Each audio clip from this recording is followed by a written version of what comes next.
Mutiar, pasca saling sikut dengan senior PD, dosa lama SBY di 2004-2009 terkuak. Ditulis oleh Niha Alif di sewar.com. Kini netizen mulai ikut-ikutan menyerang balik geng CKS yang ahli bermain drama. Tak hanya menguak surat yang berisi ajakan melangsungkan KLB, dosa-dosa lama SBY di pemilu juga diungkap. Ternyata ada deal antara Anas Urbaningrum yang merupakan komisioner KPU dan SBY. Maka tak heran kalau kemudian ia menduduki posisi ketua umum meski akhirnya terjungkal. Bebo memang ahli strategi, tapi dalam arti membodohi dan mengkhianati sesama. John Allen buka kecurangan pemilu 2004-2009. Tagar dosa curang pemilu SBY. Tulis akun @nonajenong5 sambil menautkan sebuah gambar. Bersamaan itu, akun digembok juga mengunggah surat permintaan KLB.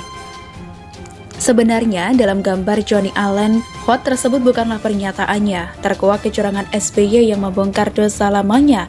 Sejak 2004 dan 2009 adalah buntut persatuan dengan PDIP 2018 silam. Seperti dilansir dari detik.com, tudingan Ketua Umum Partai Demokrat Susilo Bambang Yudhoyono bahwa aparat TNI Polri dan BIN tak netral di pilkada ditanggapi oleh PDIP. PDIP balas menuding SBY yang justru menggunakan alat-alat negara agar tidak netral pada Pilpres 2004 dan 2009. Ketika Pilpres 2009, SBY membujuk komisioner KPU dengan iming-iming tertentu, sehingga banyak yang dijadikan pengurus teras partainya seperti Anis Urbaningrum dan Andi Nurpati. Siapa yang di belakang tim Alpha, Bravo, dan Delta yang dibentuk SBY? Warga sipilkah? Mengapa Antasari Ketua KPK dipenjara? Hanya karena mau mengusut IT pemilu? Siapa yang menggunakan dana APBN melalui bansos untuk keperluan pemilu? Siapa yang memanipulasi DPT tahun 2009? Siapa yang gunakan intelijen untuk Pilpres 2004 dan 2009? Kata Ketua DPP PDIP Komarudin Watubun dalam keterangannya Minggu 24 Juni 2018. Komarudin mengatakan apabila pemerintahan Jokowi menggunakan alat negara, maka seharusnya calon-calon yang diusung parpol pro pemerintah bisa meraih kemenangan mutlak di pilkada sebelumnya. Dia meminta SBY tidak menyamakan pemerintahan Jokowi dengan pemerintahannya. Kami taat pada aturan main, dan kami percaya rakyatlah yang menjadi penentu dalam pilkada, bukan alat negara, ungkapnya. Dia balas menyebut SBY tidak memikirkan bangsa dan negara lewat pilkada. Komarudin menuding SBY hanya mengutamakan kepentingan partai dan keluarganya. Dengan melihat makin tajamnya serangan Pak SBY ke Pak Jokowi, saya yakin bahwa apa yang dipikirkan Pak SBY dalam pilkada bukanlah kepentingan bangsa dan negara, namun lebih ke kepentingan partai dan keluarganya.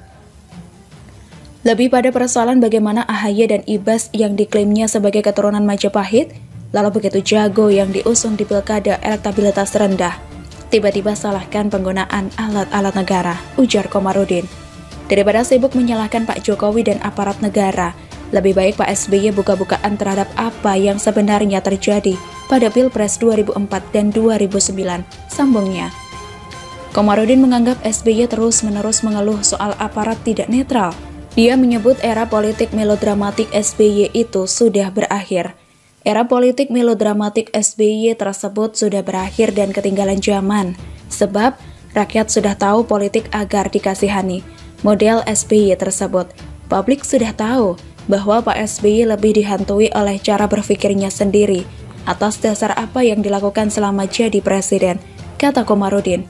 Ternyata jauh sebelum ex-kader atau senior Partai Demokrat menelanjangi SBY, Ketua DPP PDIP telah lebih dahulu membongkar boroknya.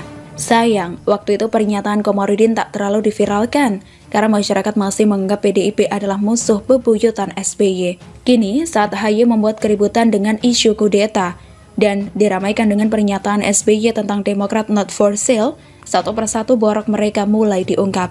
Tentunya ini juga buntut kezaliman SBY dan AHY. Anak bapak sama saja, suka memecat yang berseberangan dan menampilkan drama playing victim. Tinggal rakyat Indonesia masihkah percaya dengan bualan dan drama mereka?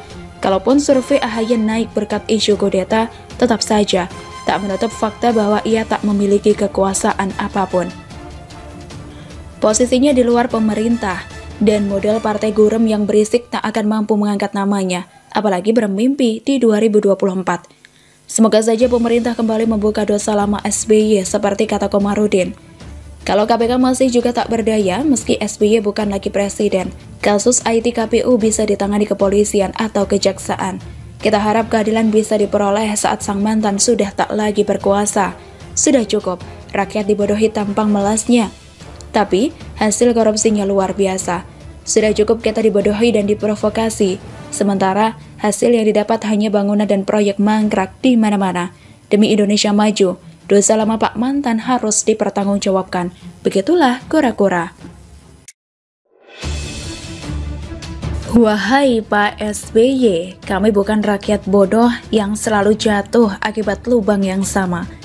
Ditulis oleh Cak Anton di siwar.com.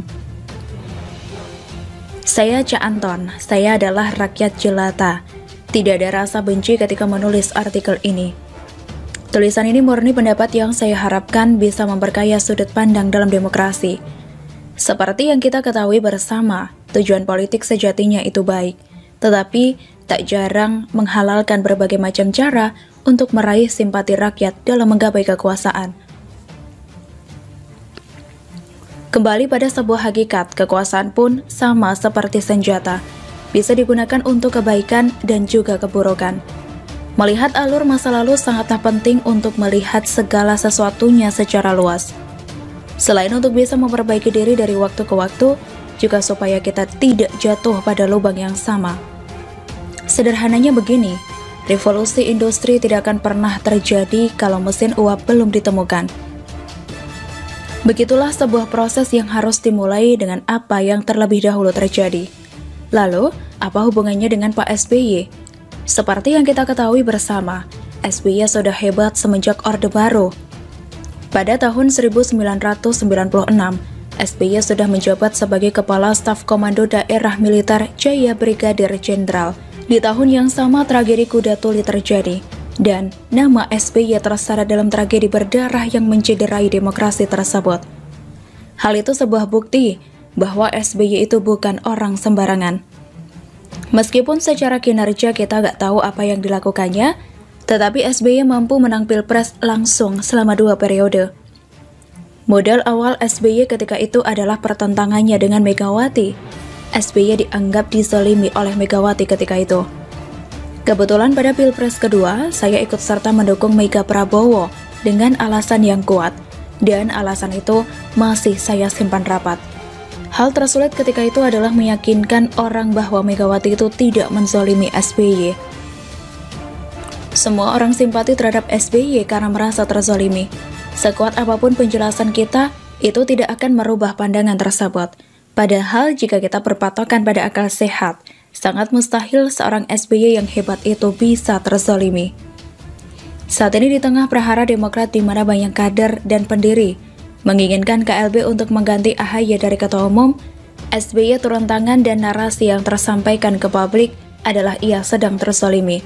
Sama seperti SBY dulu, meskipun bingung mencari kinerja atau nilai plus apa yang menjadikannya terpilih menjadi presiden 2 periode, kini saya pun bingung, mengapa AHY bisa terpilih menjadi Ketua Umum Partai Demokrat dibandingkan kader-kader lainnya. Kebingungan saya pun terjawab, terpilihnya AHY sangat besar disebabkan oleh SBY.